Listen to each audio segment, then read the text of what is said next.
les damos la más cordial bienvenida. Agradecemos al Instituto de Investigaciones Filológicas, a la Facultad de Filosofía y Letras y a los proyectos de investigación, al PAPIT, por el apoyo para este proyecto.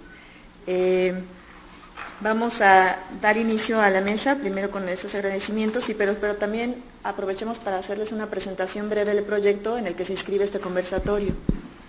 Bueno, este proyecto es un proyecto PAPIT de 3 años de duración sobre literatura mexicana contemporánea. Estamos hablando de los últimos 20 años, 1994-2014, realmente contemporánea. Y dentro del proyecto van a salir publicados 4 libros sobre autores mexicanos recientes. Uno de estos libros está dedicado a la obra de Yuri Herrera, además de un libro sobre literatura contemporánea mexicana desde distintas perspectivas. Dentro del proyecto PAPIT estamos organizando distintas actividades y una de esas actividades es este coloquio que empezó hoy por la mañana, a las 10 de la mañana, y se va a extender hasta el jueves. Además de las mesas de discusión a las que algunos de ustedes ya asistieron, tenemos estos conversatorios. Empezamos hoy con Yuri Herrera, mañana con Jorge Fernández Granados en la Facultad de Filosofía y Letras y el jueves con Cristina Rivera Garza también en la Facultad de Filosofía y Letras. Y pues no resta más que darles las gracias por darse una vuelta hasta acá. Sabemos que es un poco complicado llegar a Filológicas y por esperarnos para iniciar. Y pues le damos la bienvenida a Yuri. Gracias por acompañarnos hoy.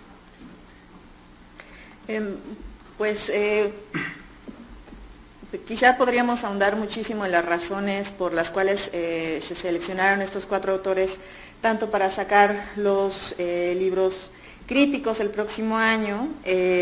Quizá el único que nos va a acompañar de los 4 autores seleccionados es Julián Herbert por cuestiones de agenda, pero bueno, la selección de Yuri Herrera, aunque tiene muy poca obra, podemos todos dar cuenta de la gran calidad literaria de su obra y también de la trascendentalidad que ha tenido pese a su reciente publicación.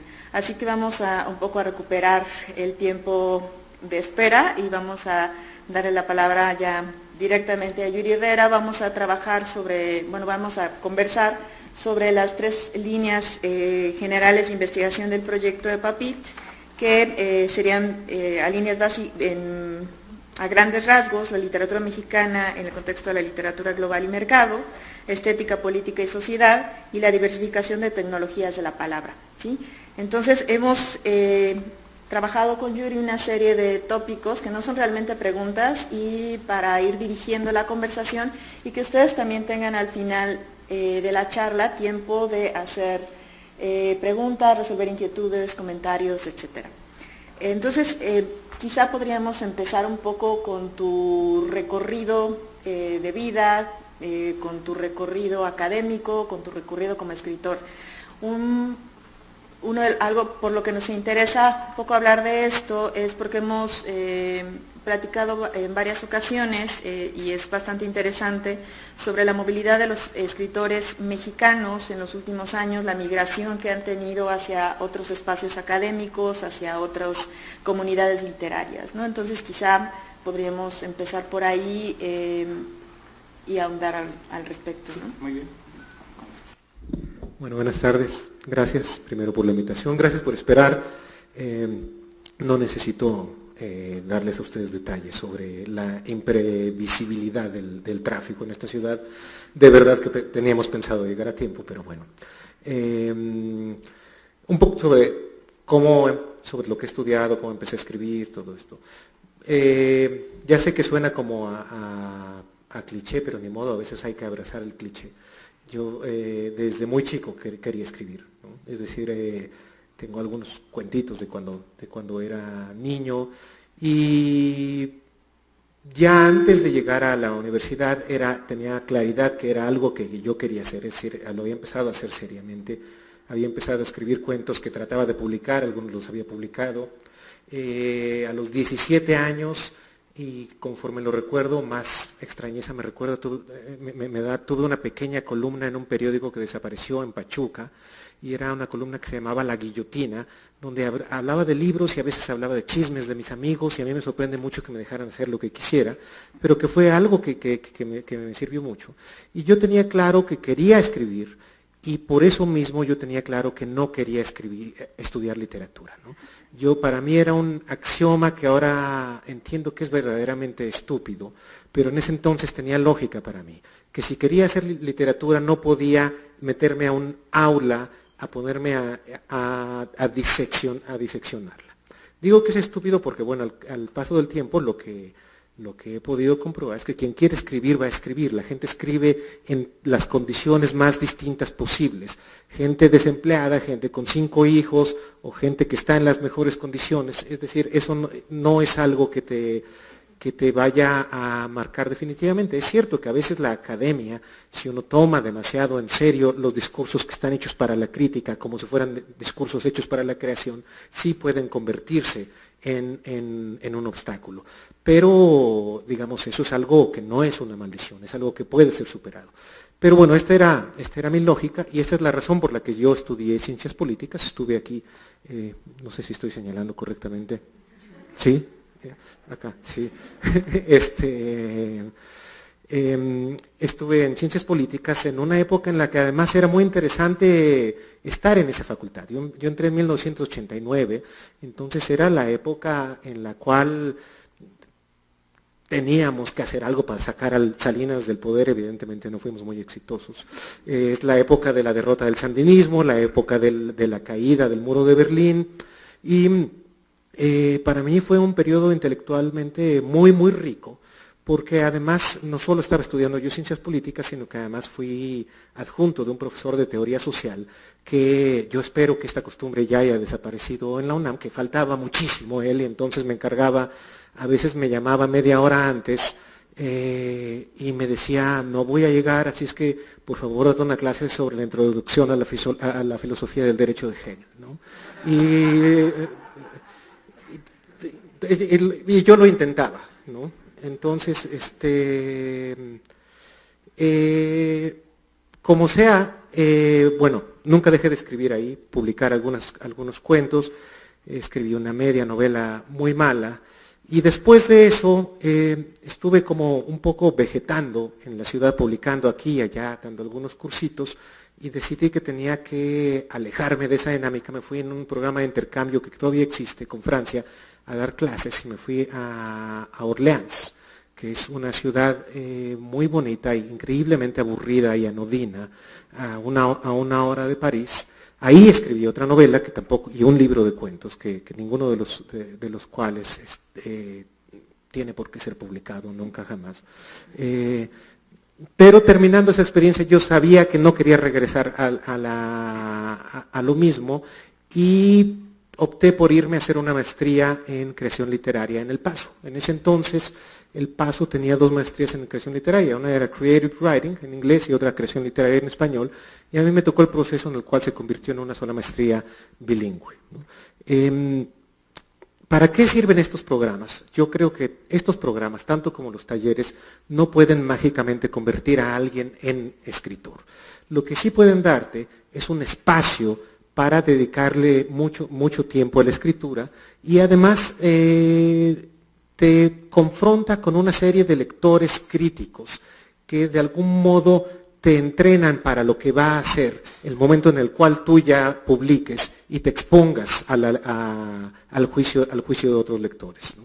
Es además un lugar muy interesante, porque no hay muchas otras cosas que hacer en un primer momento, cuando ya después ves que es un lugar bien interesante, pero en un primer momento ves que no hay otra cosa que hacer más que beber y escribir, ¿no? Mi primera sensación cuando llegué en la primera semana, mis primeros días estuve en Juárez, en lo que tenía mi visa de estudiante, después me fui al Paso, y yo recuerdo haber escrito en un diario que tenía ahí, he cometido un gran error, ¿no? Estos son 2 versiones del infierno. Por un lado, la versión maniáticamente ordenada, limpia, no sé cómo decirlo, como extremadamente regimentada, que es El Paso, que siempre está entre las 3 o 4 ciudades más importantes, más seguras de Estados Unidos, y a 0 centímetros de distancia está una de las ciudades más peligrosas del mundo, sucia, divertida en ese entonces, Y lo que descubrí eventualmente es que no se trata de vivir en una o en otra ciudad, sino que si tienes la oportunidad de estar cruzando, es ahí donde descubres todas las cosas que la cultura fronteriza puede ofrecerte, ¿no? Terminando eso, yo ya pensaba regresarme al DF o a Pachuca, y una profesora me dijo, ¿por qué no solicitas en un doctorado y tienes la oportunidad de seguir leyendo por unos cuantos años y seguir escribiendo? Y yo dije, bueno, lo voy a hacer. Solicité en 5 lugares y yo mismo me puse una trampa y dije, pero solo, sin lugar a dudas, me voy a quedar si me acepta Berkeley. Si me aceptan en los otros lugares ya lo pensaré. Y el primer lugar donde me llamaron fue Berkeley, ¿no? Entonces estuve ahí, fue muy interesante. Pude escribir como cuentitos, y solo es hacia el final del doctorado que escribí mi segunda novela, Señales que preceden al fin del mundo, y quizá aquí debería hacer una pequeña analepsis para decir que Trabajos del Reino es la novela que escribí mientras estaba en El Paso, y que sirvió de hecho como el trabajo para titularme, ¿no? Terminando la experiencia en Berkeley, regresé a México, estuve viviendo aquí 1 año y medio de clases en la Ibero. Vine a pedir si me daban una clase en Filosofía y Letras,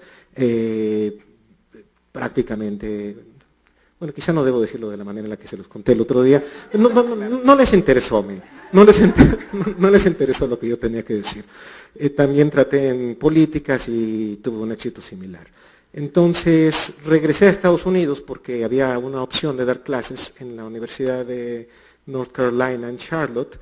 Y Charlotte, como le decía ahora unos amigos, es una ciudad que aparentemente es lo que en Estados Unidos llaman a generic city, como una ciudad sin mayor carácter, llena de malls, llena de pasos a desnivel, pero a la distancia yo lo encuentro que es un lugar que yo disfruté mucho, donde hay como una naturaleza increíble, y ahí es donde planeé, digamos, en la cabeza, donde tomé las notas y trabajé para mi siguiente novela, que es La transmigración de los cuerpos, que ya la escribí en el siguiente lugar donde trabajé, que es donde estoy trabajando en Nueva Orleans, en la Universidad de Tulane. Bueno, para hacer currículum creo que mejor me detengo ya, ¿no? Para hacer... Bueno, justo comentábamos, recuerdas, el sábado pasado esto que nos interesa a nosotros en la línea de investigación, precisamente lo que llamábamos las migraciones intelectuales, ¿no? Cómo la literatura latinoamericana, buena parte de la literatura mexicana que se escribe en la actualidad, muchos de los escritores lo hacen desde universidades en Estados Unidos, empiezan un poco en el mismo periplo que tú has contado ahora, ¿no? Van a hacer una maestría, puede ser una maestría en estudios literarios o en creación literaria, después hacen un doctorado y algunos optan por quedarse en universidades que son intelectualmente estimulantes. Tú nos ponías el ejemplo que no siempre es así, no siempre son lugares intelectuales que produzcan algo en ustedes, pero observábamos esto, que muchos escritores mexicanos recientes están haciendo esto. Poníamos, bueno, evidentemente tu caso, pero también hablábamos de, no sé, solamente algunos nombres, de Valeria Luiselli, de Álvaro Enrique, de Cristina Rivera Garza, y cómo esto está de alguna forma modificando esta idea de la nacionalidad de una literatura, y cómo algo que mencionabas precisamente es esta vida en frontera. Primero en una frontera como un espacio geográfico, pero también una frontera cultural, y pues qué significa esto para la creación literaria y para la reconfiguración del campo literario mexicano en nuestro caso, pero latinoamericano en general también, ¿no? No sé cómo lo ves tú. ¿Qué significa todo esto? Bueno, yo no diría que hay una sola definición de lo que ha sucedido, es decir, creo que hay experiencias muy distintas que tienen que ver con cómo llegaste y dónde estás instalado, ¿no? Yo diría, por ejemplo, en mi caso, yo estoy en una ciudad que es una ciudad anómala dentro de los Estados Unidos. Es una ciudad anómala en muchos sentidos. En primer lugar, en un sentido racial, que es el gran tema que define todas las conversaciones en la ciudad, ¿no? Nueva Orleans es una ciudad que tiene 64% de población negra, cuando en general la población negra en Estados Unidos está por ahí entre el 11 y el 13%, más o menos.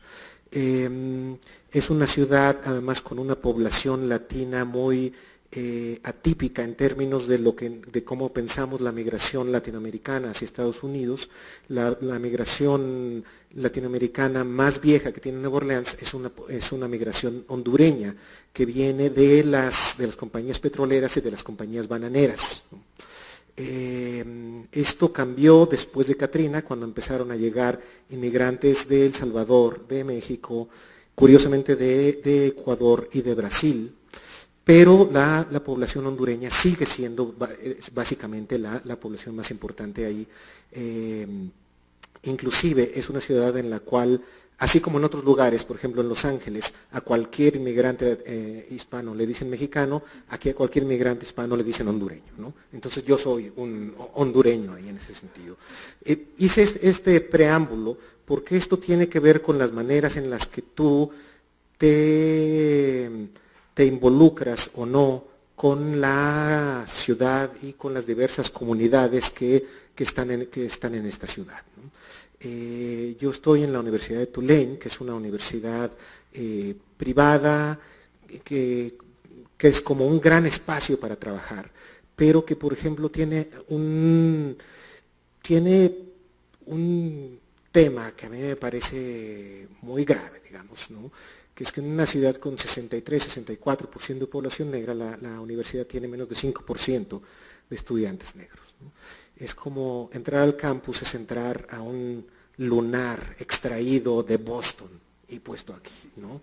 Y eso es una de las muchas formas de violencia que se pueden ver en esta ciudad. Yo desde que llegué ahí decidí que no iba a vivir ahí, entonces me fui a vivir del otro lado de la ciudad, y aunque tengo buenos colegas con los que llevo muy bien, tengo una vida social que no tiene que ver con esto, y esto también ha repercutido en la manera en la cual yo me he vinculado con la comunidad de escritores locales, los cuales en general no ven con muy buenos ojos a Tulane, a la universidad, ¿no? Entonces la vida cultural se hace por fuera de la universidad en ese sentido, aunque la universidad invita a escritores constantemente, pero los escritores, digamos, radicados ahí o que crecieron ahí, que desarrollan ahí su trabajo, no se vinculan constantemente con la universidad. Me voy a adelantar una de las preguntas que mencioné la otra vez y que es una de las preguntas que siempre se hacen, que es cómo el estar fuera te permite mirar el país, ¿no? Digamos, la parte de la respuesta estándar es que, por supuesto, estar fuera y estar regresando constantemente te permite mirar el país con una mirada que la cotidianidad no habilita, ¿no? Pero también hay otras cosas que tienen que ver sobre todo con la relación con la lengua, que por un lado es una gran oportunidad y por otro lado para mí es una gran angustia.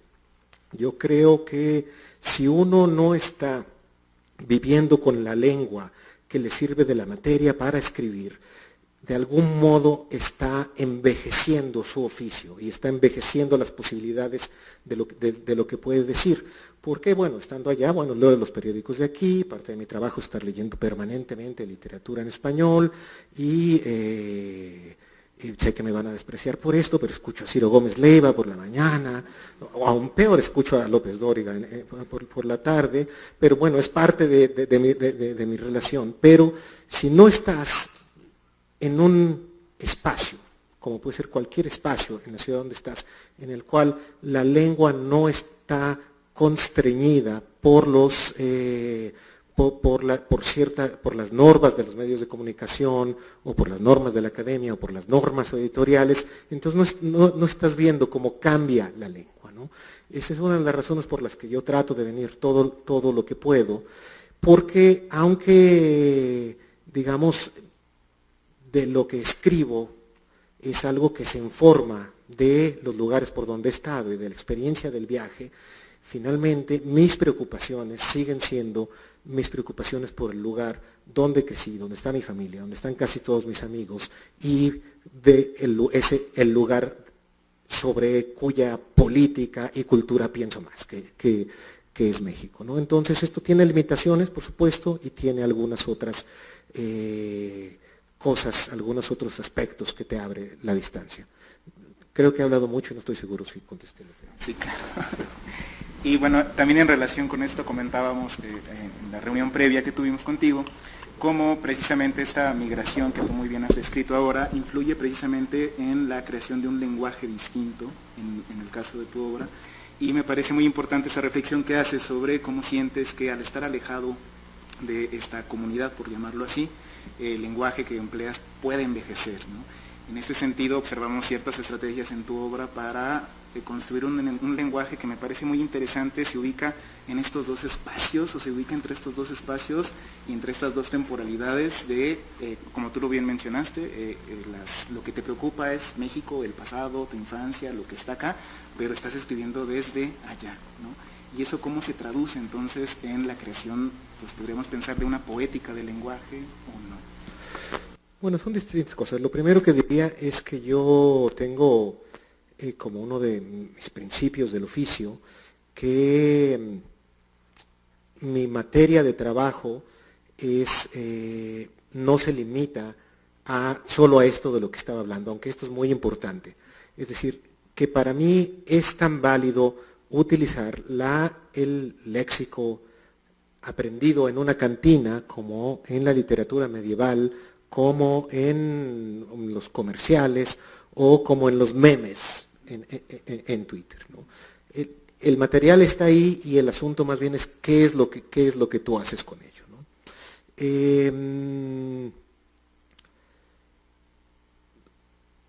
Una de las cosas que creo que en ese sentido me permiten a mí articular todos estos materiales es el hecho de que yo no creo que haya tal cosa como una literatura netamente realista. La gente que se asume como realista está asumiendo que hay una manera válida o legítima de hablar de la realidad y por eso ellos asumen, yo soy realista porque yo no estoy buscándole vueltas, yo digo las cosas como son. Yo creo que digo las cosas como son es de las mayores falacias que pueden existir, ¿no?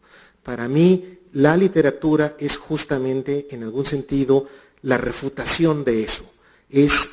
La literatura lo que está diciendo es, no existe ese como son, sino que este es un proceso interminable. Y parte de la responsabilidad de los escritores, y bueno, he dicho una palabra que a muchos escritores les eriza la piel, ¿no? No, yo soy un alma libre, yo no tengo responsabilidades, en fin, pero yo sí creo. Parte de la responsabilidad de los escritores es encontrar nuevas maneras de hablar del mundo sensible, digamos, ¿no? Y en ese sentido, encontrar nuevas maneras es ya una actitud política, ¿no? Y ese es, bueno, otro de estos temas como prohibidos entre muchos escritores, pero yo creo que lo que escribimos es parte de la esfera pública y en ese sentido es material político y no se necesita hacer novela comprometida para asumir que tu trabajo tiene una carga política y que interviene la esfera pública en ese sentido, ¿no? Ahora, la manera de hacerlo, justamente si no estamos pensando en novela comprometida, en fin, es encontrando discursos alternativos a aquellos que se producen y se difunden desde el poder o desde los medios masivos de comunicación.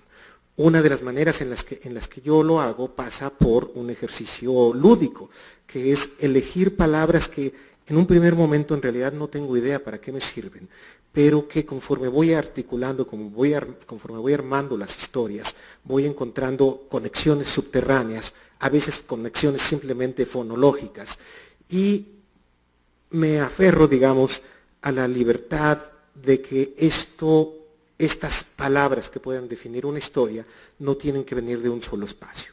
Entonces, a veces tomo palabras de libros medievales, a veces tomo palabras que aprendí de alguna pareja que tuve que venía de Argentina, o que venía de Colombia, o que venía de Carolina del Norte, y simplemente yo digo, esto es algo que me va a servir tanto como mis lecturas de revueltas, ¿no? Y junto con la observación del mundo, ¿no? Entonces, en esta especie de chop suey lingüístico, creo cuando uno puede tratar de crear algo consistente, que tenga su propia lógica interna y que esté diciendo algo distinto sobre la realidad, sin pretender serle fiel, ¿no? Un poquito retomando, ahorita que estabas comentando de ser fiel, y estabas hablando también de tu recorrido por las ciudades anodinas, y has tenido varios momentos en tu viaje en donde has ido de la completa extranjería a pasar también por centros fronterizos, subvertir incluso los centros, o sea, pasar de Pachuca al Distrito Federal y de ahí moverte a El Paso, con Ciudad Juárez, igual tu paso por Tijuana y tus Virgilios por allá, y después las diferentes ciudades de Estados Unidos y obviamente también tu paso por Francia también, pero también tu paso por ciertos talleres literarios. Y yo quería hacer la pregunta, en todo viaje tan complejo y tan contrastante entre compañeros de viaje, ambientes, formas de comunicarse, contextos culturales tan complejos, ¿cuál ha sido el resultado en las identificaciones de Yuri Herrera a lo largo de todos estos viajes, ¿no? Hablábamos el otro día más que de identidades, de identificaciones, ¿no? A partir de este viaje, ¿cuáles han sido tus identificaciones con las comunidades lingüísticas en las que has trabajado, con las comunidades literarias en las que te has insertado? Nos platicabas un poco que te sentías más en casa en ciertas ciudades que en otras. ¿Cuál ha sido el proceso de identificación de Yuri? ¿Tengo que hablar de mí en tercera persona? Sí. Siempre he querido hacerlo. Bueno, Yuri Herrera se identifica. Creo que parte de, es decir, hay como múltiples motivos, múltiples causas por las cuales la gente viaja, por las cuales la gente migra, y esa es una de las muchas razones por las cuales los discursos antimigrantes son fascistas e imbéciles, porque no hay nada más inevitable que estarse moviendo, ¿no? En mi caso ha sido una mezcla de un poco conocer otros lugares y otro poco de encontrar lugares donde ganarme la vida, ¿no? Y una cosa que he encontrado en estos movimientos es que me gusta no sentirme como anclado en ningún lugar. Siempre tener un lugar a donde regresar, pero no regresar para siempre, sino estarme moviendo entre distintos lugares y de algún modo tratar de que eso se refleje en lo que hago, ¿no?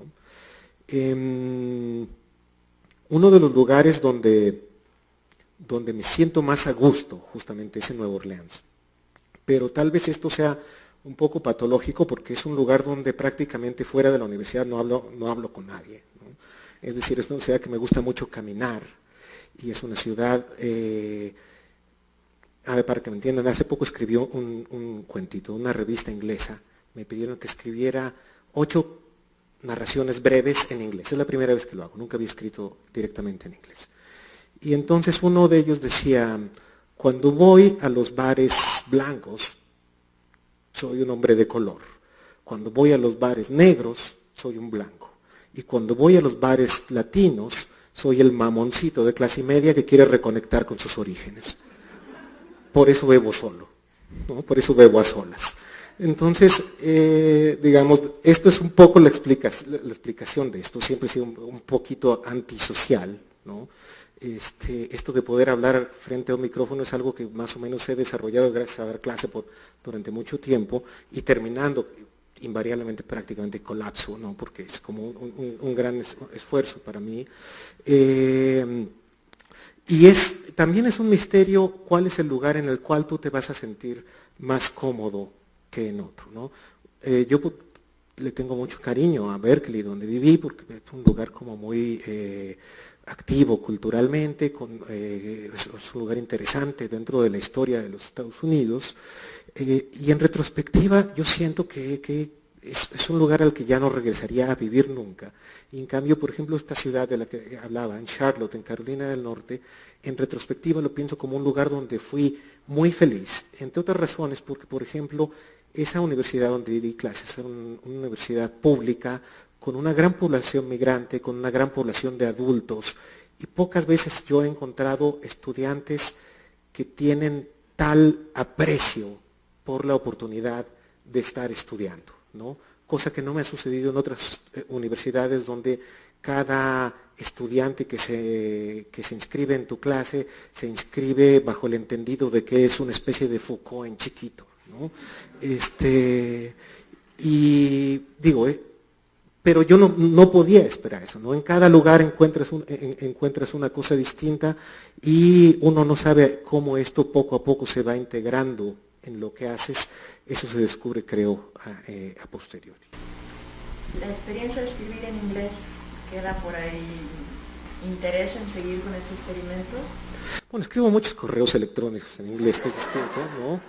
Pero literatura en inglés me divirtió mucho porque no sentía ninguna responsabilidad al respecto, ¿no? Porque yo sentía que podía ponerme a jugar de la misma manera que jugaba en español cuando empezaba a escribir más adolescente. Ahora soy mucho más autoconsciente cuando estoy escribiendo. Y escribir en inglés en ese sentido era una especie de burla al mismo objeto al que vas a pertenecer a partir de ese momento, ¿no? No es algo que me interese, no tengo absolutamente ningún proyecto como quiero ponerme a escribir una novela en inglés o escribir poemas en inglés, no, es algo que me pidieron, algo muy específico, me gustó hacerlo, pero no creo tener ni las lecturas, ni el vocabulario, ni el conocimiento de la lengua suficiente como para poder hacer algo más allá de estas de estos experimentos, ¿no? Justo esta experiencia en los bares me parece interesante porque, bueno, comentábamos este paso de regiones fronterizas físicas, ¿no?, como fue estar en El Paso y en Ciudad Juárez, a las fronteras simbólicas, que precisamente esto que describes pues es estar en una frontera simbólica. Qué interesante que sea un bar, bueno, distintos bares por lo que mencionas, pero que siguen siendo fronteras simbólicas y que eso lo vamos a observar en algunos casos en las obras también de los autores.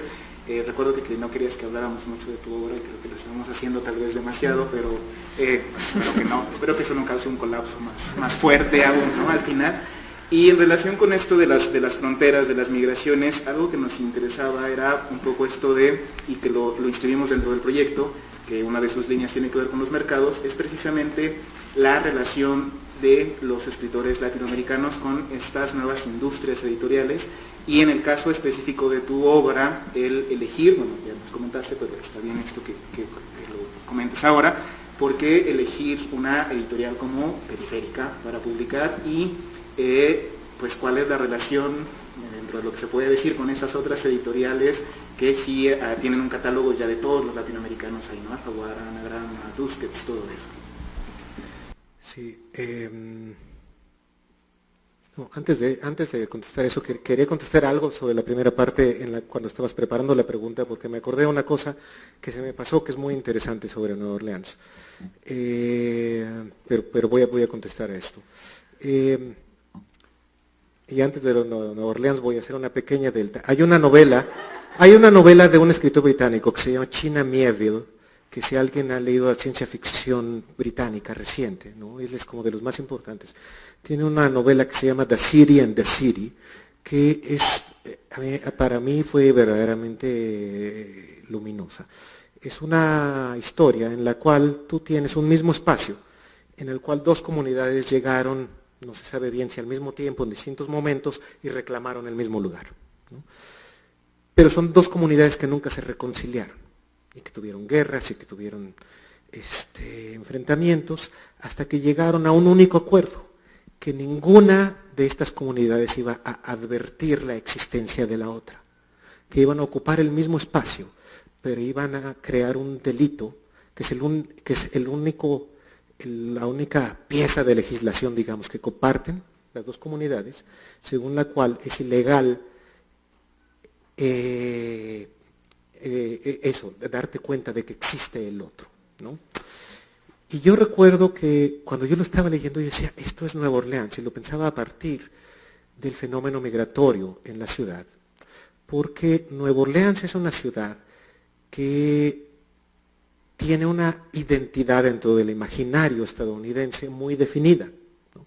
Una ciudad negra, la cuna del jazz, el huracán, en fin, un montón de cosas ahí que tienen que ver en general a la vida de la comunidad negra. Esto es algo que ha cambiado dramáticamente en los últimos 10 años, pero que la población, digamos, previa a estos 10 años y las autoridades son incapaces de reconocer el hecho de que ya no es nada más una ciudad negra que es la cuna del jazz, sino de que buena parte de la vida de la ciudad pasa por la vida de los inmigrantes latinos.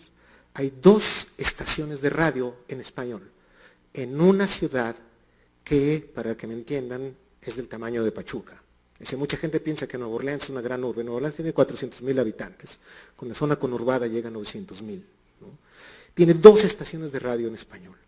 Y si tú escuchas las estaciones de radio en inglés, tú, en especial una estación que se asume como la mejor estación del mundo, que es WWOZ, que es una estación sin comerciales, sin entrevistas, solo pasan música negra 24 horas al día. ¿no? Son estaciones donde tú escuchas la descripción de una ciudad que no ha cambiado. Es una ciudad profundamente americana en ese sentido, negra. ¿no?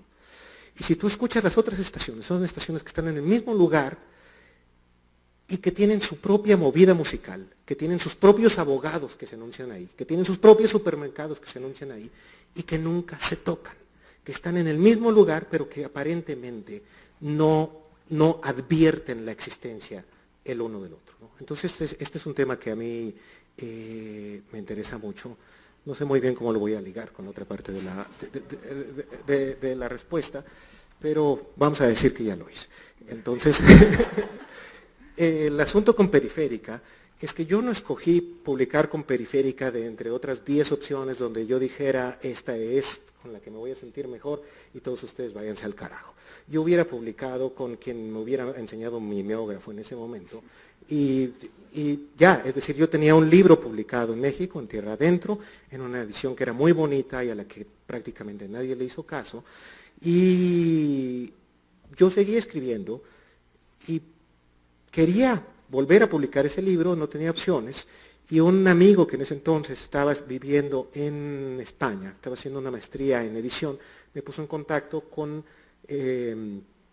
los dueños de esta editorial nueva, que tenía menos de un año de vida, que ellos habían leído ya la versión de Tierra Adentro y no tenían mi contacto. Él nos puso en contacto, entonces me dijo, ¿me puedes mandar la versión en Word? Se lo mandé, al día siguiente me contestó y 2 días después habíamos firmado, ¿no? Lo cual para mí fue una de las cosas definitivas, es decir, cuando la gente está interesada, las cosas suceden así. ¿no? Y el libro había salido 4 meses después. En los primeros 4 años de vida de la primera edición de Tierra Adentro, salieron 4 reseñas, quizás 5. De esas, 2 o 3 fueron escritas por amigos míos, ¿no? Ni siquiera muy elogiosas, pero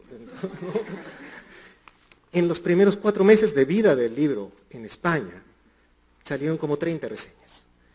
Y esto en una editorial constituida por 3 personas, que no estaban ni en Barcelona, ni en Madrid, sino en Cáceres, dirigida por un escritor, por Julián Rodríguez, y por quien entonces era su pareja, y ahora ha quedado como la directora editorial por Paca Flores. Y entonces ahí hay 2 elementos que a mí me convencieron de seguir. Por un lado, el hecho de que me estaba yendo tan bien como podía esperar que me fuera, y además en una editorial en la cual se respetaba y se apreciaba muchísimo el trabajo de los escritores, ¿no? Y esto se nota mucho a la hora del proceso de edición. Es decir, que por supuesto que hay sugerencias y hay diálogo, pero nunca jamás hay imposición sobre lo que tú debes modificar en tu libro con el afán de que éste sea vendible o con el afán de que éste sea más discutido. Estas son algunas de las cosas. Con el paso del tiempo han crecido las razones, es decir, Periférica es una editorial con un catálogo impecable, ¿no? Es una editorial que, bueno, al principio prácticamente solo se vendía en Cáceres y en Madrid, pero ahora se distribuye mucho mejor, muy lentamente, pero se distribuye mucho mejor. Y yo nunca he tenido ni el deseo ni la esperanza de vivir de la venta de mis libros, y eso es una libertad que te da el tener un sueldo, que poder no estar preocupado por eso, ¿no? Y entonces yo sigo ahí, y mientras la editorial siga, por cierto, una de las únicas cosas que yo he pedido cuando hemos firmado, porque nunca tenemos peleas, nunca tenemos discusiones, yo sé que no tienen dinero, la única cosa que les pedí es, si algún día venden la editorial, que me den los derechos de regreso, ¿no? Si ustedes le venden la editorial al Planeta, es problema de ustedes, pero no me metan ahí al corral nada más sin avisarme. Y en relación con esta experiencia de publicar en Periférica y esto que nos has contado, también habíamos hablado de Libro Vaquero, ¿no? De esta otra experiencia que implicó este experimento que tú nos comentabas de publicar autores de literatura seria, lo pongo entre comillas, en este formato, en esta empresa, en este gran negocio que es el Libro Vaquero, y al mismo tiempo lo que ha implicado también para ti publicar libros para un público infantil, ¿no? Son 2 libros para niños, que, pues, ¿cómo es tu relación entonces con estas empresas editoriales que evidentemente son distintas, son distintos públicos, son distintos objetivos en todos los sentidos, ¿no? Ahora sí debería hablar en tercera persona. Sí. Yuri Herrera ha publicado en el Libro Vaquero por la siguiente razón. Una amiga escritora, a quien quiero y respeto mucho, que se llama Elvira Liceaga, ella hizo el trato con los dueños de la empresa que publica el Libro Vaquero para sacar unas ediciones muy limitadas, con 4, no sé cuántos son, pero creo que son como 4 o 5 escritores que hicieran los guiones. Esto no fue iniciativa de la gente del Libro Vaquero, ellos no lo necesitan, no les interesa. Para ellos esto fue como una especie de incursión simpática, pues, ¿no? Pero no, esto no va a cambiar la naturaleza de su empresa o de su producto, que eso es lo que es un producto, ¿no? De entrada, cuando me invitó, yo le dije que me gustaba mucho la idea. Yo crecí rodeado de cómics que en ese entonces se llamaban cuentos, ¿no? Mi padre estudió Derecho, pero muy rápidamente dijo que él era una persona demasiado decente como para ejercer, y se dedicó a ser historiador, pero ya tenía el título.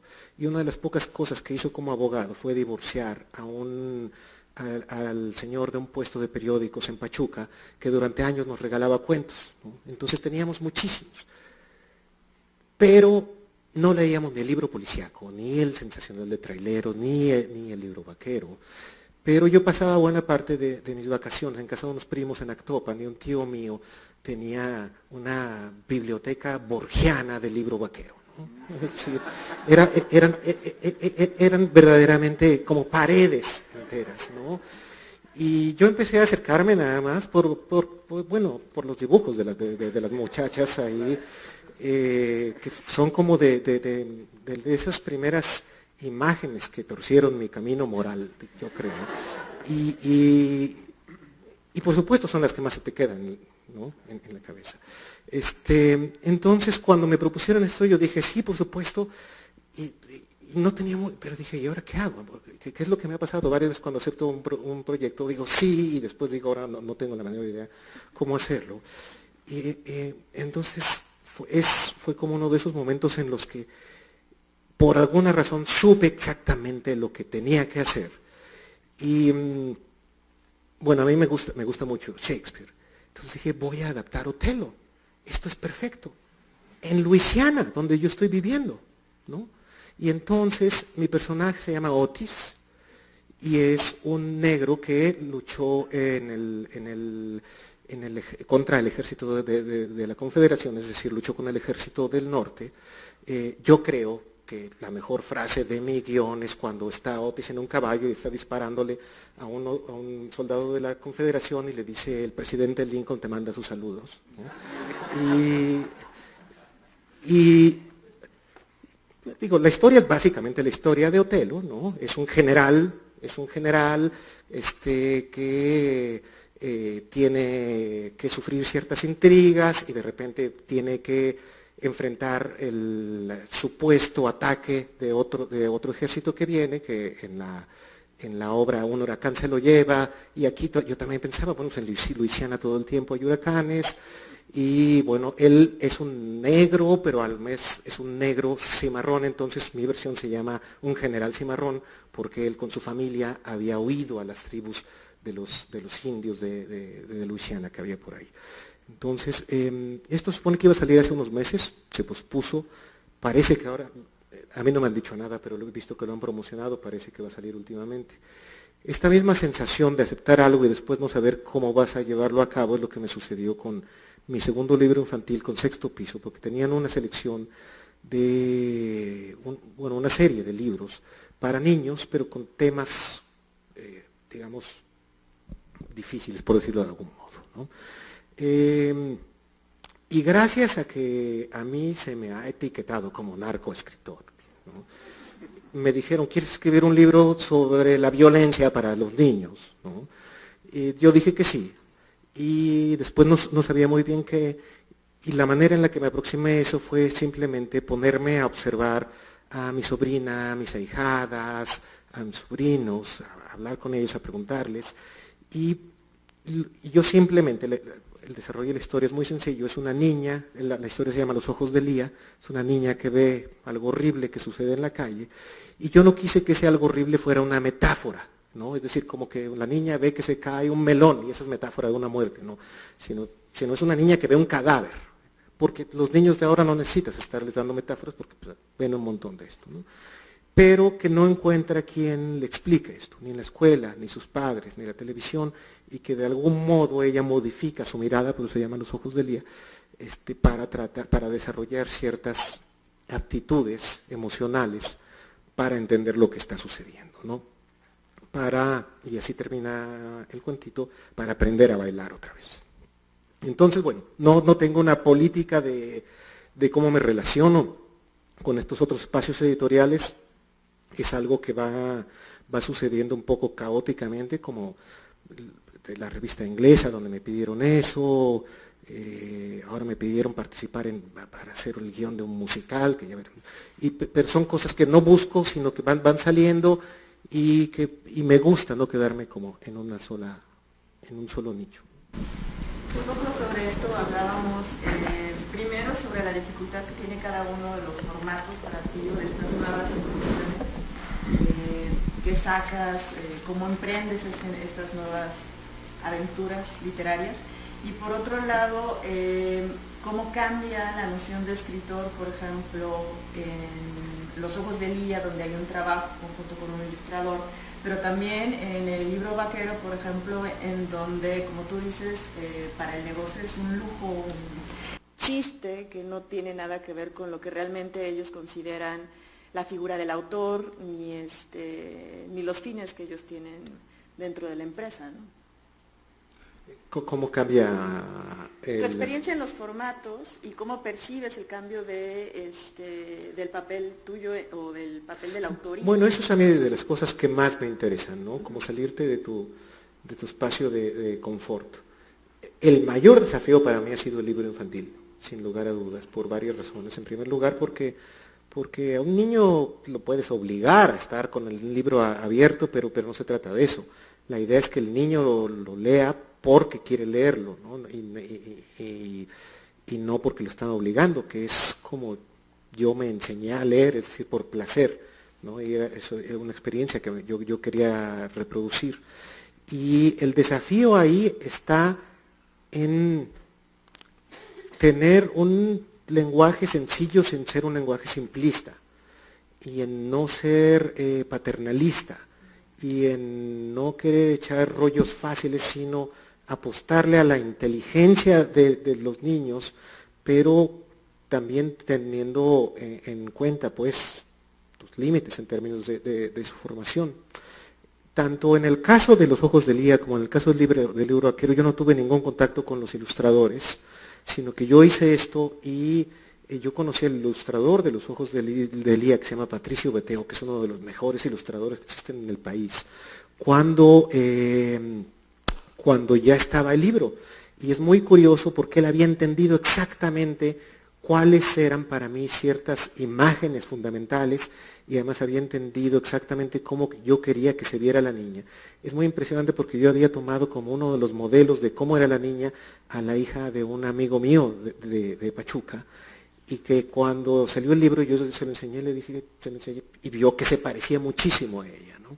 Con respecto al libro Vaquero, bueno, ahí tienen un equipo de ilustradores y no existe como ese trabajo de retroalimentación, ¿no? Es decir, simplemente yo les mandé una primera versión y ellos me dijeron, podrías añadir un par de escenas más, no lo dijeron claramente, pero yo sabía que faltaba un poquito de sexo. No tuve problema en añadir un par de escenas más, ¿no? Porque además en Otelo está una de las frases más famosas de Shakespeare sobre el sexo, cuando habla de los dos cuerpos revolcándose, ¿no? Y dice, es la bestia de dos espaldas, que me parece maravillosa, y tuve la oportunidad de ponerla 2 veces en el libro Vaquero, ¿no? Entonces,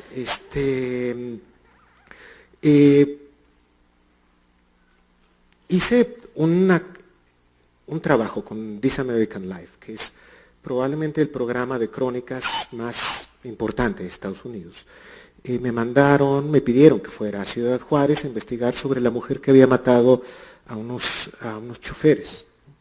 Entonces, bueno, eso lo escribí directamente en inglés, luego hice una versión en español para Radio Ambulante, pero eso sí fue un trabajo bien interesante para mí en términos de esto que decías, de cómo se concibe al autor, de cómo avanza el proceso de edición, porque bueno, yo hice una primera versión y el productor me dijo, ¿por qué no nos das unas cuantas cosas diferentes? Dije como que, reescríbelo todo, ¿no?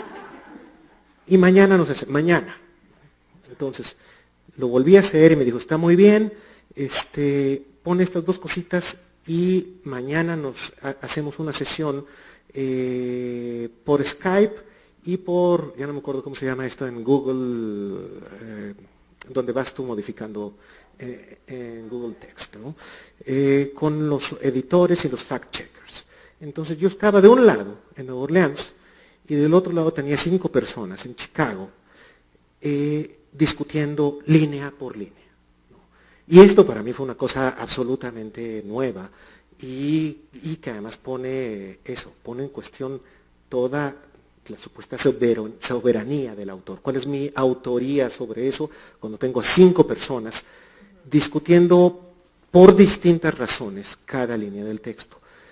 Cómo sonaba, por otro lado estaba el fact-checker que estaba consultando personas sobre si esto era cierto o no era cierto, habló con historiadores, con sociólogos, con un montón de gente, y esto lo tuvimos que hacer en 3 sesiones, ¿no? Porque se grababa la siguiente semana, lo cual fue otra aventura, porque bueno, si yo así como escribo correos electrónicos en inglés, puedo pedir una cerveza en inglés, pero yo nunca había grabado algo en inglés, entonces un programa de 15 minutos tuvieron que comprar 4 horas de estudio porque yo me equivocaba en cada momento, pero creo que no se nota en el producto final, que yo me estaba equivocando mucho. Pero bueno, pero fue disfrutable a pesar de eso. Te estaba hablando un poquito ahorita de los formatos, y eso me gustaría retomarlo un poco más tarde, en los que el autor contemporáneo tiene que incursionar para interactuar con su público, para interactuar con los editores y para tener algo de retroalimentación, ¿no? Y hablaremos a lo mejor un poquito de redes sociales, la recepción de tu obra directamente, pero antes de pasar a eso me gustaría, y retomando esta cuestión todavía de los formatos, hablábamos el otro día de el interés, por ejemplo, de señales que precederán el fin del mundo para transformarse en algo visual, ¿no? En algún momento tú sí estarías interesado en que cambiara de medio el libro, y si eso fuera a hacerse, las condiciones o tu intervención en el proceso. estoy más dispuesto que interesado. Es decir, yo es algo que no he buscado. He recibido propuestas con los 3 libros. Apenas recientemente, creo que han sido un par de propuestas muy sólidas sobre señales que precederán el fin del mundo. Hay otra propuesta que en teoría se está trabajando, pero todavía no hemos acordado justamente esto que decían, los términos en los cuales yo participaría o no. Justamente un productor inglés que quiere convertirlo en un musical como punk, rock, ¿no? Y yo creo que los libros se merecen tener su vida propia por un tiempo, ¿no? Y hay un momento en el cual pueden cambiar de formato, pero es algo que yo no he buscado, es algo que no me preocupa, y ni siquiera en términos monetarios. Es decir, yo sé que hay gente que una de sus novelas llevada al cine le ha cambiado la vida. De las propuestas que yo he recibido, ninguna sería así, y tampoco es una cosa que me interese mucho, ¿no? Este asunto del musical, por ejemplo, me interesa mucho porque yo he visto el trabajo del tipo que lo hace, y es como hace cosas bien interesantes. Pero no es algo en lo que esté pensando mucho. Con señales, con las 2 propuestas distintas que me han llegado, me han dicho, nos interesaría que tú escribieras el guión, pero si no, nosotros tenemos guionistas. Es algo que lo veo como a mediano plazo, y por eso no estoy pensando demasiado en eso todavía. Y en general, por ejemplo, a mí me gustaría en algún momento hacer cine, así como he hecho otras cosas, pero no a partir de mis libros. Es decir, si esto sucede, sucede, pero más bien, si es que alguna vez puedo hacerlo, me interesaría hacer como un proyecto nuevo, independiente de esto. En relación, con esto que comentaste hace un rato, algo que hemos estado cuestionando dentro del proyecto son estas formas tradicionales de estudiar la literatura mexicana, de entender la literatura mexicana, de organizarla, y mencionaste así de paso un poco por qué te llamaron para escribir este libro para niños, porque eres autor de narcoliteratura, ¿no? Y esta etiqueta que justo en la mañana Ivonne también la discutió un poco, como por un lado se convierte en una etiqueta peyorativa, ¿no?, para definir cierto tipo de obras, pero que también al mismo tiempo se ha convertido como una suerte de moneda de cambio para referirse a la literatura, a la narrativa de la frontera. Cuando a ti te dicen autor de narcoliteratura, ¿qué piensas, no? ¿Qué sientes? ¿Cuál es la reacción frente a esa etiqueta que es sumamente cuestionable como todas las demás, ¿no? Claro. Me imagino a bordo de un yate. No, bueno, dicho sea de paso, a partir de lo que dijiste hace rato, de que yo te había dicho que no quería que se discutiera mi obra, no dije eso. Lo que dije es esto, que yo no creo que los autores sean las mejores personas para hacer críticas sobre su obra. Es decir, uno publica algo y ese algo ya no es patrimonio tuyo nada más. Eso le pertenece a los lectores, y los lectores pueden opinar sobre el libro en los términos que mejor les parezca. Y frecuentemente la gente opina inclusive sin haberlos terminado de leer, pero eso es algo que ya no está en tu poder, ¿no? Y en todo caso, lo que yo creo es que siempre cuando se hace la crítica de un libro, lo que se hace es, digamos, reorganizar el libro en una serie de líneas y de temas y de estructuras que no necesariamente se corresponden con lo que tú has pensado sobre tu propio libro. Y por eso me parece que no es... Lo que quería decir es que yo no quiero hacer la crítica de mis propios libros, pues, ¿no? Sobre las etiquetas son útiles. Las etiquetas son útiles en términos comerciales, las etiquetas son útiles en términos académicos, pero las etiquetas son muy limitadas. Es decir, uno no puede confiar en que simplemente ya entiende el lugar de un libro en un campo literario o en una tradición o en una determinada esfera pública a partir de las pocas etiquetas a las cuales tú ya tienes acceso, ¿no?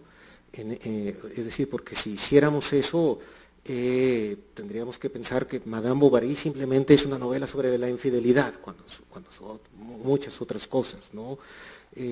O Pedro Páramo, la gente dice es novela de zombies, podríamos decirlo, ¿no? Es decir, Lo cual no quiere decir que no haya alguna utilidad en decir que Pedro Páramo se anticipó a The Walking Dead por muchísimo, pero hace otro montón de cosas, además de eso. Entonces, yo creo que ni siquiera, creo que cometí un error al mencionar la etiqueta de narcoliteratura, porque creo que poco a poco ha ido desapareciendo, al menos ya no me lo gritan en la calle, ¿no? Es una metáfora esto, nadie me dice nada en la calle. Y no, evidentemente a mí no me gustan, ¿no? Es decir, yo siempre creo que es una limitación. En mis cursos en la universidad, a veces no entiendo muy bien por qué me tienen en la universidad, porque justamente yo empiezo diciendo estas cosas, ¿no? Yo siempre en la primera clase les digo, miren, a veces se piensa que lo que se tiene que hacer desde la academia es tratar a los libros como si fueran una rana a la que hay que diseccionar, ¿no? Y que hay que sacarle los órganos, y solo así lo vamos a entender. Y lo que yo siempre digo es, la literatura es una rana que sabe defenderse sola, ¿no? Y que la literatura no es algo que se tenga que entender a través de la teoría, como si la teoría sirviera para civilizar o para domesticar lo que está diciendo la literatura, sino que la literatura, digamos, debe ser leída a la luz de una red de significaciones, ¿no? Pero que no le hacemos justicia si simplemente la limitamos a narcoliteratura, literatura femenina, literatura rural, que eso sí son entradas al texto, pero que no pueden ser las definiciones definitivas del texto. A lo mejor para ir cerrando y para pasar a las preguntas, que acabo de mencionar algunas, hablábamos un poco sobre la recepción de tu obra, hablabas incluso como la diferencia en estas reseñas incluso de amigos y cómo con el cambio de editorial también hay una respuesta mucho más grande. Supongo que esta respuesta ha sido se ha potencializado con todos los libros, y lo que tú dices, el cambio que te griten narcoautor, también cambia con una visión más panorámica de la obra completa. Entonces yo les propongo una especie de experimento social. Y los invitamos a que pongan un comentario sobre la obra de Yuri Herrera, cuál es el libro que más les ha gustado, alguna opinión sobre el texto, sobre la plática en nuestras redes sociales, en la página de Literatura Mexicana del Proyecto Papit, y que un poco ya, si tienes tiempo después, igual asomarte a lo que comentan tus lectores. Pero bueno, también sobre esto es... ¿A ti cómo te ha funcionado esta recepción de la obra? Más allá de, hablaba hace rato un poco que íbamos a regresar a esta cuestión de los formatos, y no sé si a ti te lo han impuesto, pero muchas de las casas editoriales ya imponen como estrategia de publicidad que todos los autores tengan cuenta de Facebook, cuenta de Twitter, que tengan esta disponibilidad, o incluso tú decías trabajar con los editores a través de Skype o en Google Docs, que son estas nuevas formas, en estos nuevos formatos que están incidiendo también en la forma en que tienes una idea de la recepción del público, pero también en la forma de trabajo cotidiano, ¿no? ¿Cómo has experimentado tú esas transformaciones del proceso de trabajo, de escritura, y también de la recepción? Yo nunca he visto a nadie leyendo un libro mío en la calle, en el metro. No, tengo amigos que les ha sucedido, y eso es una cosa, de verdad, yo creo que eso sí te cambia la perspectiva, ¿no? Porque escribir es una cosa que uno hace a solas, ¿no? Y que tú puedes hacerlo a veces pensando en alguien o pensando en un público en abstracto, pero siempre para mí es una sorpresa cuando conozco a alguien con quien nunca he tenido nada en la vida y que por toda una serie de intersecciones culturales súbitamente se ha encontrado leyendo lo mío y que me lo dice, ¿no? Para mí es siempre una gran sorpresa, y yo tengo una enorme gratitud siempre por eso, ¿no? Es decir, entre las muchísimas cosas que hay que hacer en la vida, que alguien se tome un rato para leer tu libro, para mí sigue siendo como una especie de prodigio. Y es decir, no tengo nada contra la publicidad, pero la publicidad debe hacerlo quien sabe hacerlo, ¿no? Yo, cuando hay una presentación, lo pongo ahí, pongo una sola vez, ¿no? Como hoy puse una sola vez, nos vemos al rato en la UNAM. Pero yo no soy muy bueno para esto de estar todo el tiempo promocionando tus libros, ¿no? Y justamente porque me parece una especie de prodigio que alguien se acerque a ti, casi me parecería esto de hacer los trailers de los libros, y no, es algo que me resulta muy lejano a mi experiencia, ¿no? Con esto no quiero decir que yo no haya tenido contacto con eso, no a través de Periférica. En Periférica no hacen absolutamente ninguna de estas cosas, ni me piden tener una cuenta, lo poco que hay en estos términos ellos lo hacen. Pero en otros si los libros han sido traducidos a otras lenguas, y de repente sí te enfrentas a otras mecánicas, a otras formas en las que se hacen los libros. Entonces, por ejemplo, ¿qué te diré? En la edición de Señales en inglés, el editor quería poner una introducción escrita por un escritor inglés o estadounidense, explicando el libro antes, ¿no? Entonces yo le dije, mira, yo creo que los prólogos y las introducciones están bien cuando ya es un libro viejo, hay que contextualizarlo, pero cuando es la primera edición, se siente como una especie de disculpa, ¿no? Es así como, discúlpenme que les traigamos a este escritor mexicano, les vamos a explicar por qué. Y me hizo caso. Lo que hicieron fue poner hacia el final del libro una nota de la traductora, explicando algunas de las políticas de la traducción.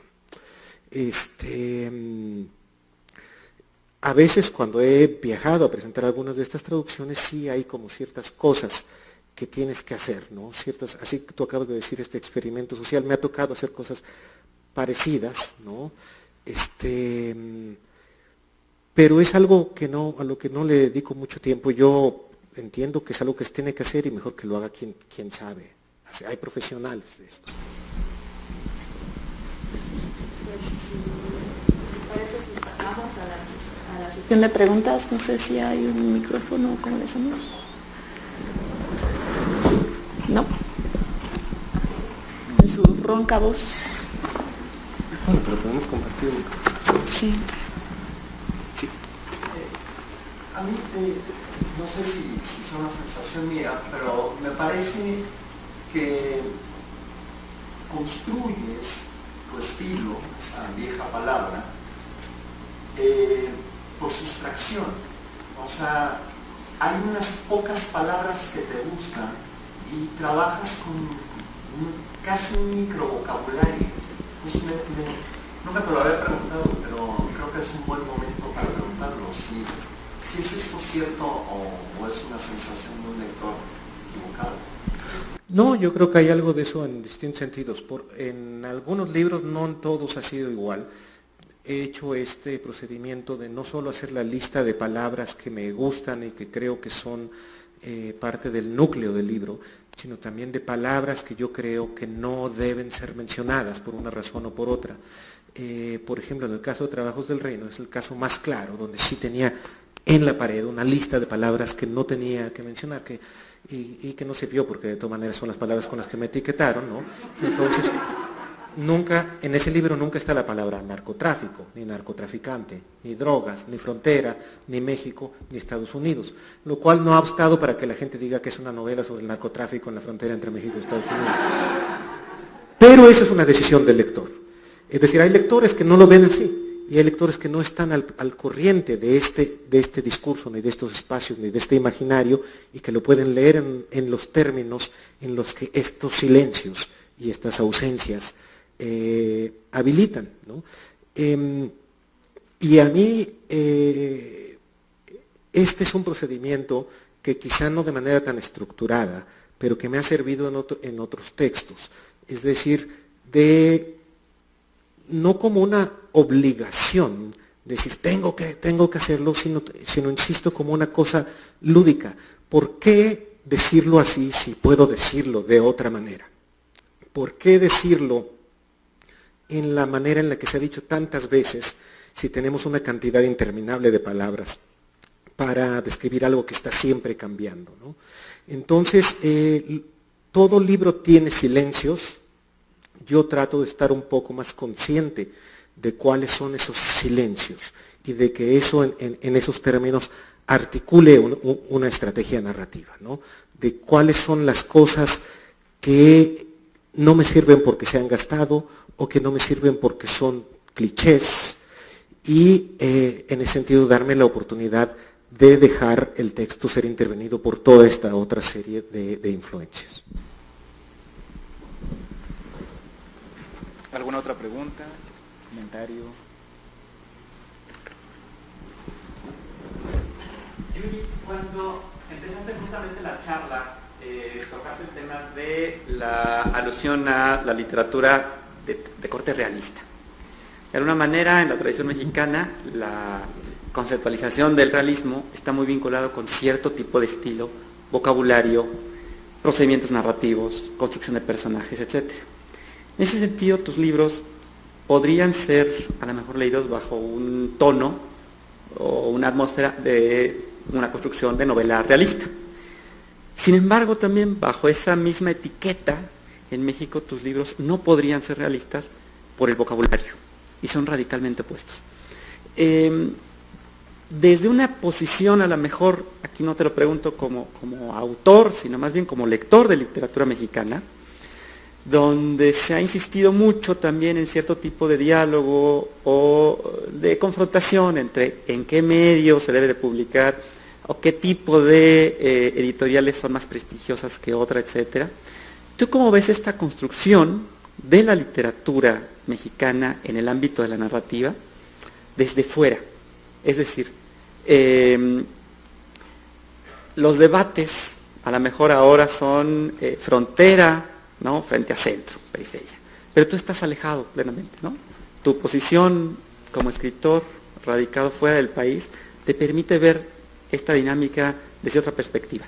¿Cómo ves esta dinámica justamente de ya no tanto las etiquetas que pone la propia academia, sino también de alguna forma las dinámicas, los flujos, desde el punto de vista de los escritores, que básicamente son muchos de tu generación, al hablar de este corte que nos interesa a nosotros, que es la literatura contemporánea, ¿no?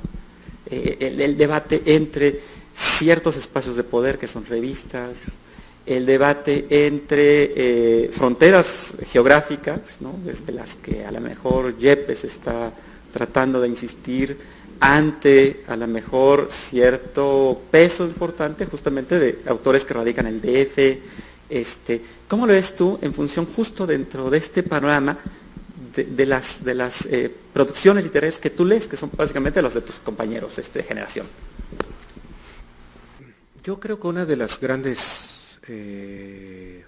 fortunas de las generaciones recientes de escritores es que no hemos tenido que vivir todo el tiempo a la sombra de la guerrita fría entre Nexos y Vuelta. No es que los vicios que entrañaba esa guerrita fría, que es la vinculación con el poder, la vinculación con los negocios, los vetos, no es que eso haya dejado de existir, es que esos vicios se han democratizado, digamos, ¿no? Pero ya no tienes que depender de alguna de estas dos pequeñas mafias. Hay muchas más mafias y hay mucha gente que no está en mafias, ¿no?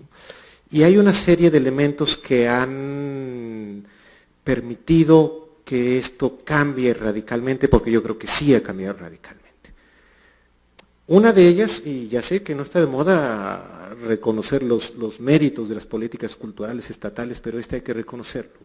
El programa Tierra Adentro ha permitido que gente de todos los estados, de muy distintas edades, publique y que sus libros sean distribuidos en todo el país, aunque sea solo en las librerías de tierra adentro, y que ellos vayan y se presenten y que conozcan a los escritores de otros lugares. Y esto que nosotros nos hemos acostumbrado a que es algo, a que lo damos por hecho, es algo que en otras épocas era impensable, ¿no? Si tú no eras alguien cercano a Nexos o a Vuelta o al Centro Mexicano de Escritores, o dos o tres tugurios por el estilo.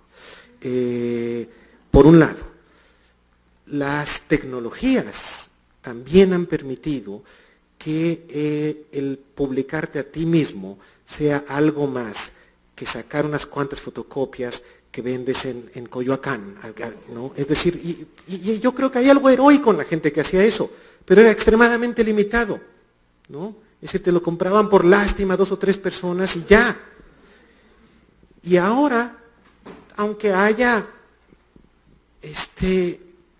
1800 blogs de literatura,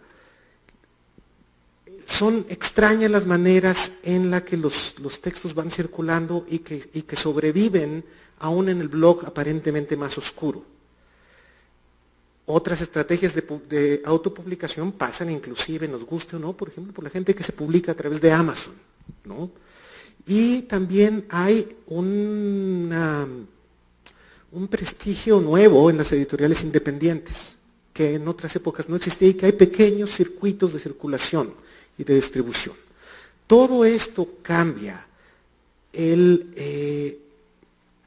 todo esto cambia las posiciones desde las cuales nosotros podemos definir qué es la narrativa actual, ¿no? Es decir, y las etiquetas, para volver a eso, con las cuales tratamos nosotros de resumirlo, ¿no? Es decir, ya sería absurdo hablar nada más de literatura rural, de literatura de la gran ciudad, literatura de frontera, literatura del narco, y conforme lo voy diciendo podemos ir sumando más, ¿no? Ahora se está haciendo buena ciencia ficción, y literatura de horror, y muchísima literatura infantil, y, bueno, excelente crónica periodística, ¿no? Entonces, para responder esta pregunta, tendríamos que pensar más específicamente según quién. Es decir, porque dentro de la academia, nosotros pensar inclusive dentro de la academia de Estados Unidos, también hay como ciertas oleadas en las cuales se le pone más atención que en otros momentos a ciertos tipos de narrativas, ¿no? En ciertos momentos ha sido narrativa gay, en otros ciertos momentos narrativa escrita por mujeres, en otros momentos narrativa de la violencia, y también más allá de la academia, que sí define los cánones y que sí define ciertos espacios de discusión, están estos, digamos, circuitos informales, que lo mencionabas ahora, entre los escritores que se encuentran en los festivales de literatura, que comparten publicaciones en revistas.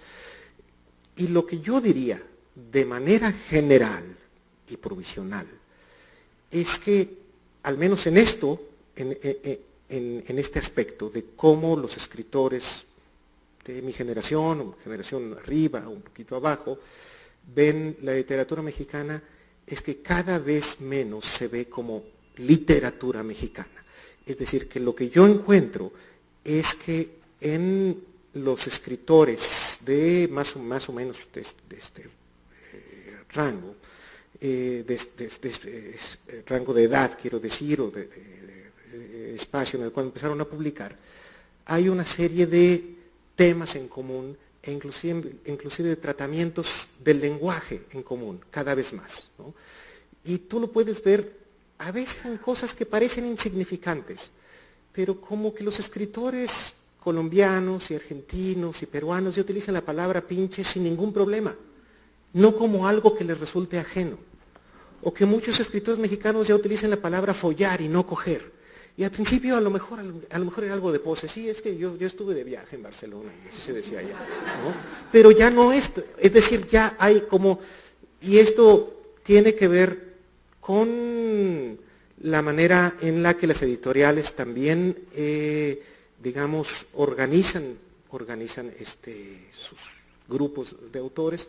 Entonces, de manera general, yo diría, no hay una concepción rígida sobre lo que es la literatura mexicana actual. Sí hay cierta idea de que es importante el tema de la violencia, pero creo que entre la gente más informada no se limita nada más a eso.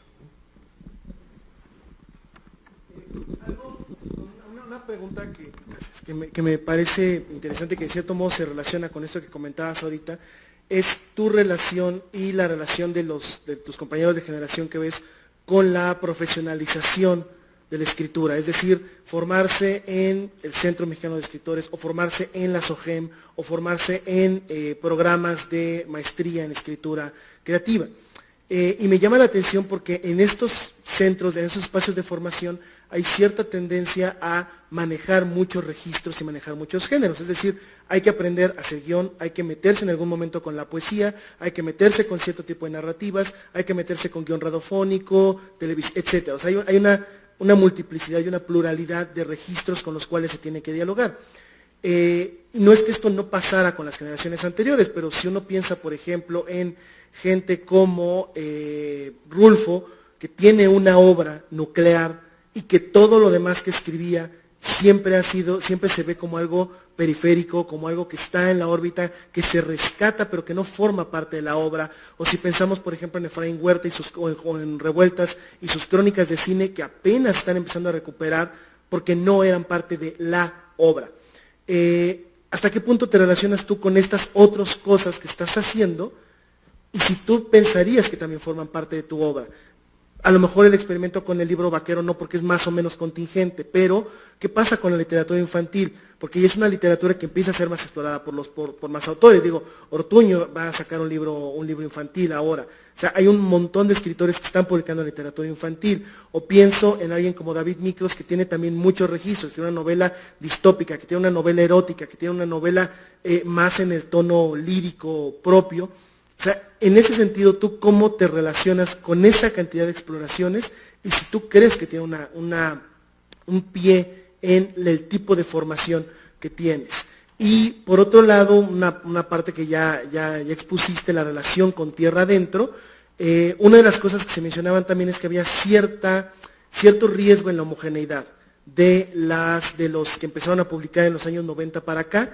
Era esta idea de la generación Tierra Adentro, y unos 5 años después, la generación de los programas de escritura creativa, que pueden tender hacia cierta homogeneidad o no, pero que también te permiten una libertad creativa de tener un sustento, de tener una beca por 2 años, 1 año, etcétera, para escribir eso. ¿Tú cómo te relacionaste con esa parte y cómo ves que se relacionan otros compañeros, otros colegas de ruta con este trabajo de la profesionalización, desde la universidad, dando clases, produciendo otras cosas que te van a pagar, etcétera?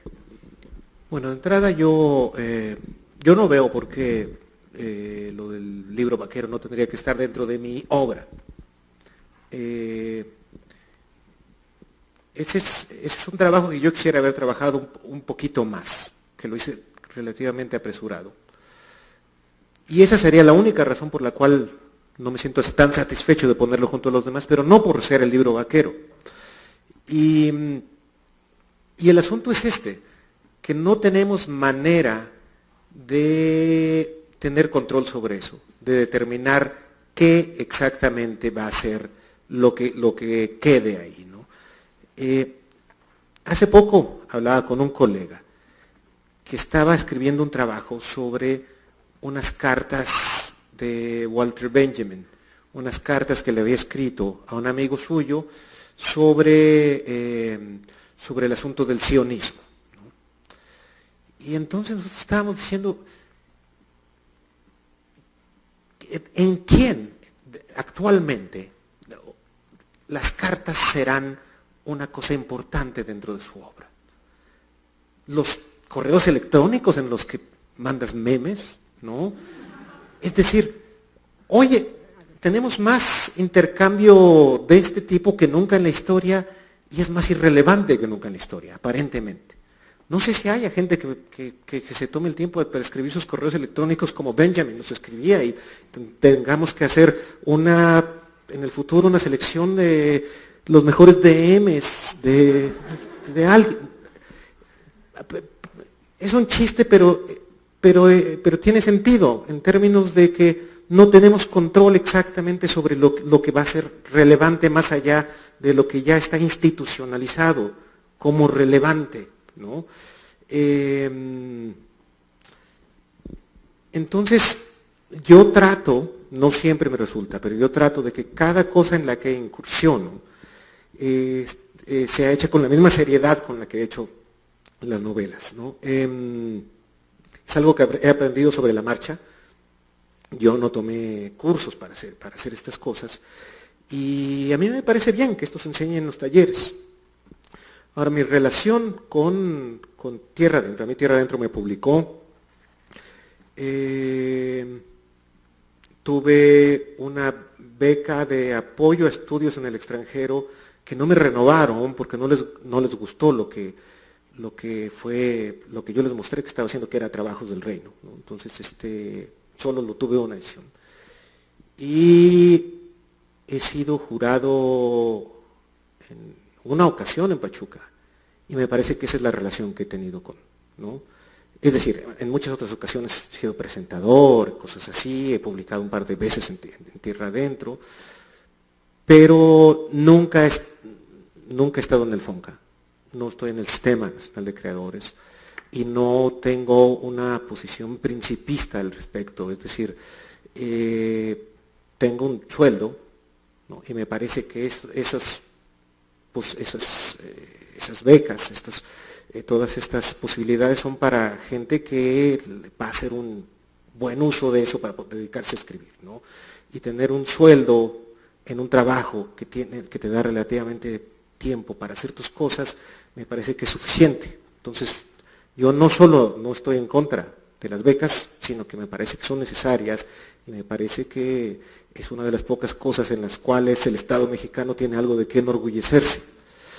Pero yo no he tenido, es decir, nunca he sido tutor, ni he sido becario en eso, ¿no? Y entiendo lo que dices sobre el peligro de la homogeneización, pero me parece que eso podía suceder en un primer momento cuando tenías unos cuantos talleres con un mismo formato, o tal vez dirigidos por unas mismas personas. Pero eso se ha diversificado muchísimo y yo creo que tenemos entre la gente que sale de los programas del FONCA tanta diversidad como antes cuando no existían. ¿Alguna otra pregunta o comentario?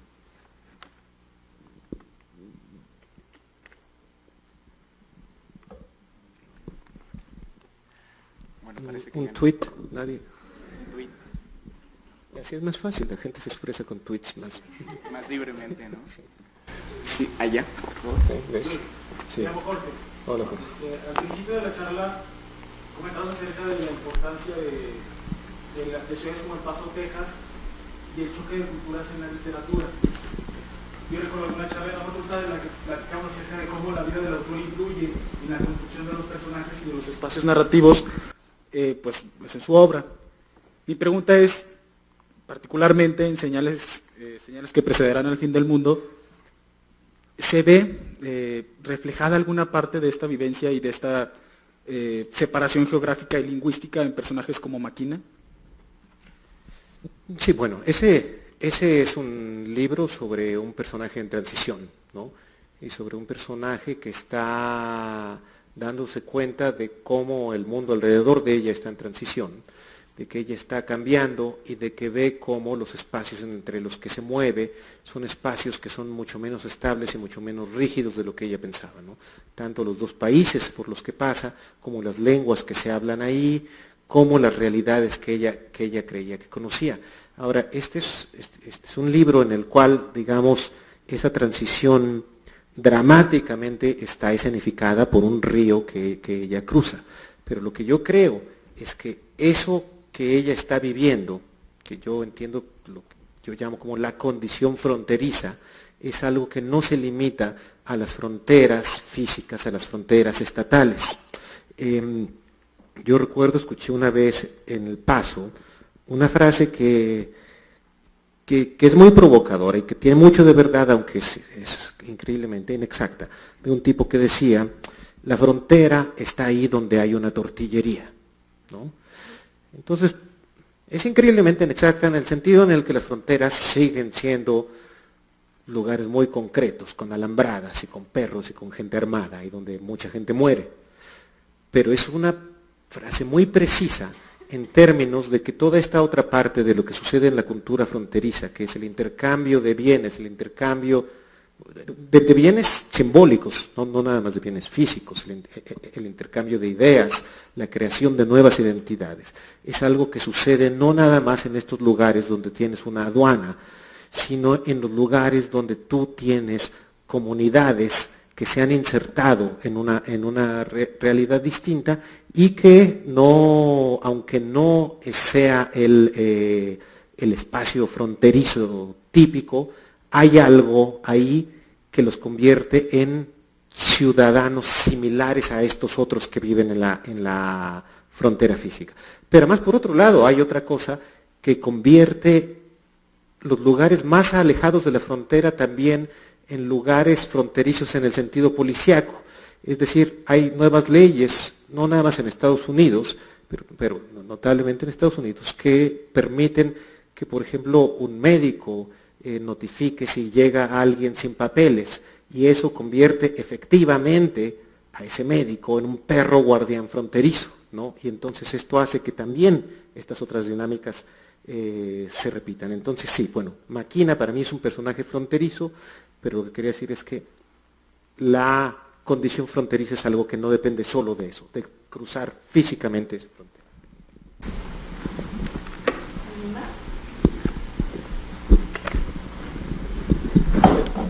Bueno, pues si no hay más preguntas, damos las gracias por acompañarnos esta tarde en sus investigaciones filológicas y a todos ustedes por la espera, por la atención a la plática y por sus comentarios. Muchas gracias. Muchas gracias por su paciencia.